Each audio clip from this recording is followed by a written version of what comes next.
অবশেষে গাজায় 2 বছরের মধ্যে দ্বিতীয়বারের মতো যুদ্ধবিরতির ঘোষণা দিলেন প্রেসিডেন্ট ডোনাল্ড ট্রাম্প।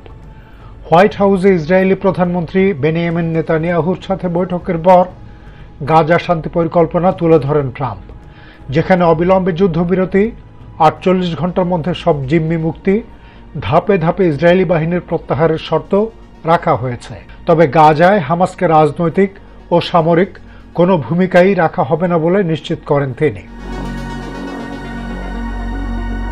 জাতিসংঘ সাধারণ পরিষদের অধিবেশনের ফাঁকে আরব ও মুসলিম দেশগুলোর নেতাদের সাথে বৈঠক করেছিলেন ট্রাম্প। সে বৈঠকে গাজা ইন্টারন্যাশনাল ট্রানজিশনাল অথরিটি বা গিটা নামের একটি কাউন্সিল গঠন, সাবেক ব্রিটিশ প্রধানমন্ত্রী টনি ব্লেয়ারকে এর প্রধান নিয়োগ এবং 21 দফার ভিত্তিতে এ শান্তি চুক্তি বাস্তবায়নের উদ্যোগ নিয়েছেন বলে জানিয়েছিলেন তিনি। নেতানিয়াহুর সাথে আলোচনায় বিষয়টি চূড়ান্ত করেন ট্রাম্প। যুদ্ধবিধ্বস্ত গাজায় ধ্বংসের পাহাড়ের নিচে চাপা পড়েছে লক্ষ মানুষের স্বপ্ন, কিন্তু পুনর্গঠনের আগে গাজার প্রশাসন কে চালাবে তা নিয়ে শুরু হয়েছে আরেক যুদ্ধ। গাজা যুদ্ধ পরবর্তী প্রশাসন গঠনের জন্য তৈরি খসড়া প্রস্তাব জানাচ্ছে সাবেক ব্রিটিশ প্রধানমন্ত্রী টনি ব্লেয়ারের নেতৃত্বে একটি আন্তর্জাতিক কর্তৃপক্ষের অধীনে গাজা শাসিত হবে। ওয়ালটন এখন দেশের সীমানা পেরিয়ে পৌঁছে গিয়েছে 50টিরও বেশি দেশে। ওয়ালটন, ঘরে ঘরে, বিশ্বজুড়ে।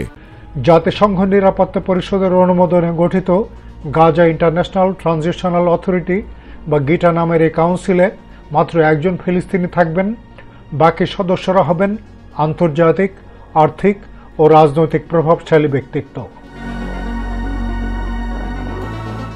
প্রস্তাব অনুসারে টনি ব্লেয়ারের হাতে থাকবে কূটনীতি, নিরাপত্তা ও কৌশলগত সিদ্ধান্ত গ্রহণের পূর্ণ কর্তৃত্ব।